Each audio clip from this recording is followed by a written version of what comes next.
Room 313. James Tucker wasn't one to believe in ghost stories. At 34, he considered himself a man of reason, practical, skeptical, and grounded. So when his company sent him on a last-minute business trip to a quiet town in upstate New York, he didn't flinch at the hotel clerk's awkward hesitation. Room 313, the man said, tapping nervously on the keyboard behind the front desk. Are you sure? We have other rooms available. Nicer ones, too. James chuckled, exhausted from the 6-hour drive. I don't need nice. Just a bed, a shower, and Wi-Fi.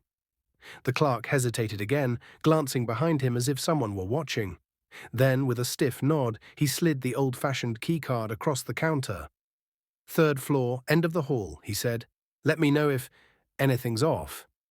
James blinked. Off? But the clerk had already turned away.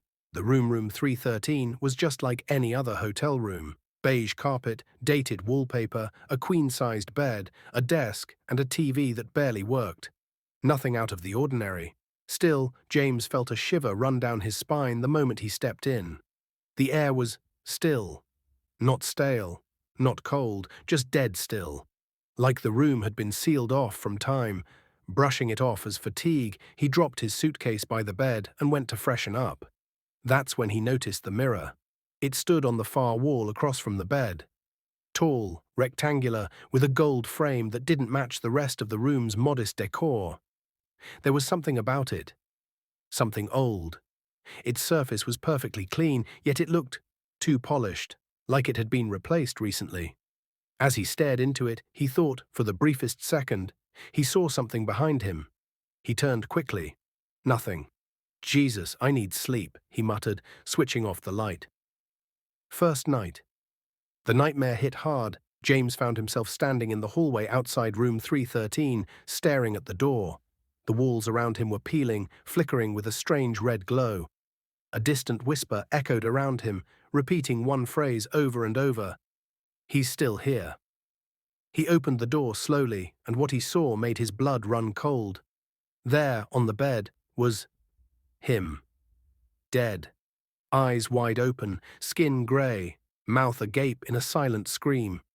A shadow loomed over the body, hunched, crawling, watching. It turned toward him, face featureless except for a wide grin that stretched impossibly far across its head. He woke up gasping, drenched in sweat. 3:13 a.m.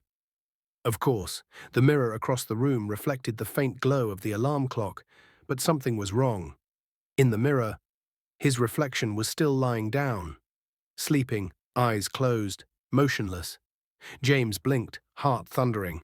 When he sat up, the reflection didn't move. Okay, that's not funny. He got out of bed and approached the mirror cautiously.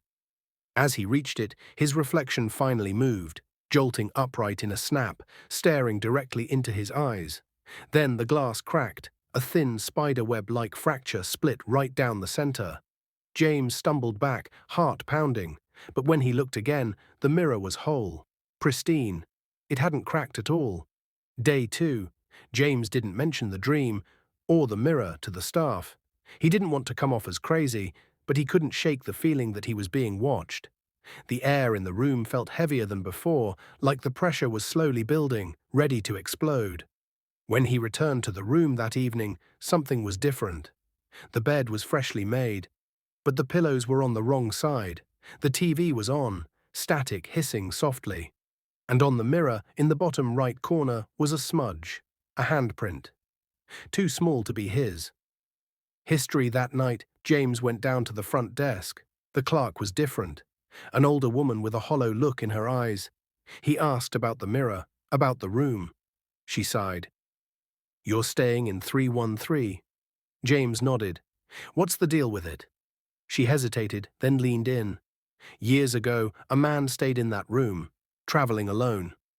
No one knows exactly what happened, but the maid found him the next morning. Dead in the bed, eyes wide open. No marks, no signs of struggle, just gone. They tried to remove the mirror, but every time they did, it came back.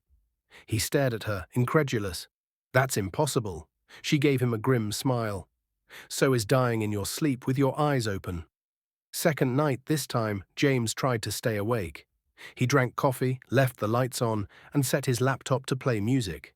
At some point, he must have dozed off. He woke to silence. The laptop screen was black. The lights were out. The air felt ice cold. From the corner of the room, he heard breathing. Slow, raspy, wet. James sat up, eyes scanning the darkness. The breathing stopped. Then tap, tap, tap.